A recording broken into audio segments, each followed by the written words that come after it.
Bonjour, Bonjour. pouvez-vous m'expliquer ce que veut dire le nom sapeur-pompier? Pour expliquer le nom de sapeur-pompier, il faut faire un petit peu d'histoire. En fait, lorsqu'il y a eu la création des premières pompes, on a mis en place des gardes-pompes pour s'occuper de ces pompes. Plus tard, on les a appelés les pompiers. Ensuite, au temps de Napoléon, pour améliorer la qualité des secours, Napoléon a décidé de mettre à ce poste des militaires du génie qui s'appelaient les sapeurs. C'est comme ça que maintenant on parle de sapeurs-pompiers. De quels locaux disposez-vous et quelles sont leurs fonctions?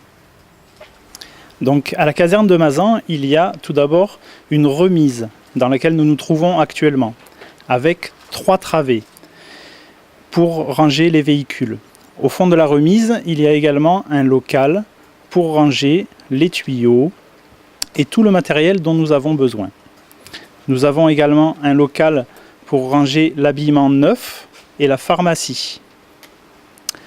Ensuite, nous avons un standard qui nous permet de recevoir les alertes et de gérer les interventions sur un ordinateur. Nous avons bien sûr des vestiaires féminins et vestiaires masculins, pour que les pompiers qui viennent en intervention puissent se changer. Et enfin, nous avons 2 bureaux pour la partie administrative et une salle de réunion et un foyer pour pouvoir faire nos cours, faire des repas si nécessaire. Quels sont les effectifs de la caserne?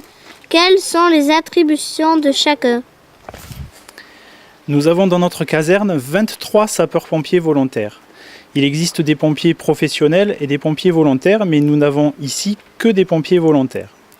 Donc nous avons 2 officiers, le chef de centre, moi-même, et mon adjoint. Donc moi j'ai en charge l'organisation générale de la caserne et la représentation de la caserne dans le département. Ensuite mon adjoint est plus spécifiquement chargé de toute la partie opération. Nous avons également 3 sous-officiers et donc les officiers et les sous-officiers sont chefs d'équipe. Nous avons 5 équipes de sapeurs-pompiers dans la caserne pour faire les interventions. Et donc tout le reste de l'effectif, ce sont des caporaux et des sapeurs qui au quotidien participent aux interventions. Citez-nous différents types d'interventions pour lesquelles vous êtes appelés. Donc nous faisons environ 400 interventions par an, ce qui représente à peu près une intervention par jour en moyenne. Le plus gros nombre d'interventions auxquelles nous faisons face, c'est des secours à personne. Donc ces secours à personne, ça représente 80% de nos interventions. Nous faisons également des interventions diverses. Donc c'est les interventions pour des inondations, pour des ouvertures de portes, pour des destructions d'insectes, pour des sauvetages d'animaux. Et puis nous avons le cœur du métier des sapeurs-pompiers, les interventions pour des incendies. Donc pour ces incendies, dans notre région, nous faisons face à des feux de broussailles, des feux de forêt, mais également des feux d'habitation, des feux de véhicules, des feux de poubelles parfois. Donc ces incendies, ça représente à peu près 40 interventions par an. Décrivez-nous les matériels dont vous disposez, véhicules, tenues, accessoires. Nous avons 3 véhicules à la caserne. 2 véhicules CCFM, ça veut dire camion-citerne feu moyen. Donc c'est le véhicule à côté duquel nous sommes actuellement. Ces véhicules sont utilisés en priorité pour les feux de forêt. Ce sont des véhicules tout-terrain. Ensuite, nous avons un camion toute utilité. Ce véhicule permet de faire le reste des interventions, secours à personne et interventions diverses. Au niveau des équipements, donc pour nous protéger sur ces interventions qui sont la plupart du temps assez dangereuses, nous avons un équipement qui est spécifique aux sapeurs-pompiers. D'abord, la tenue que j'ai actuellement, qui est notre tenue de base d'intervention, ça s'appelle la tenue F1. Donc c'est une tenue qui est faite avec un tissu non-feu qui ne brûle pas et puis qui est équipé de bandes réfléchissantes pour qu'on puisse nous voir facilement la nuit. Ensuite, pour les interventions d'incendie, nous avons une tenue supplémentaire.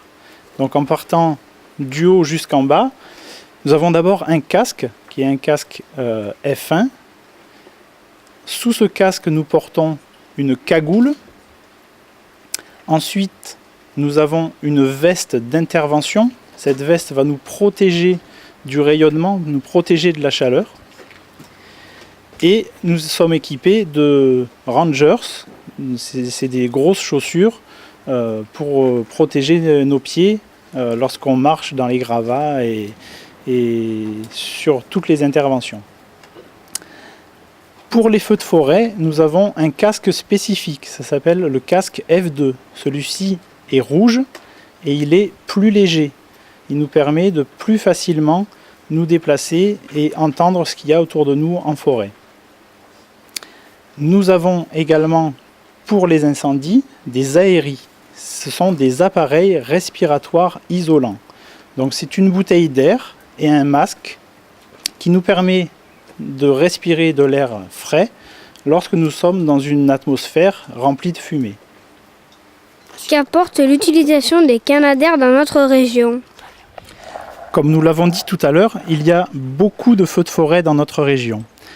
L'intérêt principal des canadaires, c'est d'intervenir sur les feux naissants, c'est-à-dire qu'ils sont en surveillance dans le ciel et lorsqu'ils voient une fumée, ils vont venir larguer de l'eau sur le feu dès son démarrage. Le deuxième intérêt des canadaires, c'est d'intervenir dans les zones où on ne peut pas aller avec nos camions, lorsqu'il y a une falaise ou une montagne trop escarpée. Pourquoi êtes-vous devenu sapeur-pompier? Quel sentiment en tirez-vous? Alors je ne sais pas si on peut devenir sapeur-pompier, je pense qu'on est sapeur-pompier. Il faut avoir la fibre, la passion, et puis il faut avoir envie d'être utile à la population. Le sentiment principal qu'on en retire, c'est de la fierté. Et puis, encore une fois, le sentiment d'être utile à ses concitoyens et à sa commune. Merci d'avoir répondu à ces quelques questions. Au revoir. Merci à vous, au revoir.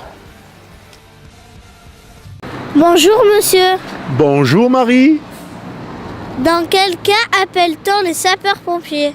Ouh là là, dans beaucoup de cas. D'abord quand il y a le feu, et puis quand il y a un accident de la circulation. En cas d'accident ou de malaise. En cas d'accident, en cas de feu. Oh, je les ai appelés il n'y a pas tellement longtemps pour une inondation dans ma maison. Ou un incendie, bien sûr. Voilà. Quel numéro doit-on faire pour avoir les sapeurs-pompiers depuis un téléphone portable? Ah, je crois que c'est le 18. 911 ou 18, je sais pas. Alors le téléphone portable c'est le 112 et le fixe c'est le 18. Le 15 c'est 112. Quel est le saint patron des sapeurs-pompiers? Je sais pas. Sainte-Barbe. Je sais pas. Gabriel. C'est la Sainte-Barbe.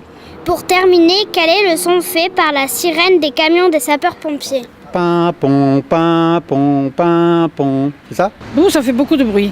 Ça fait pimpon. Pimpon. Pimpon, pimpon, pimpon.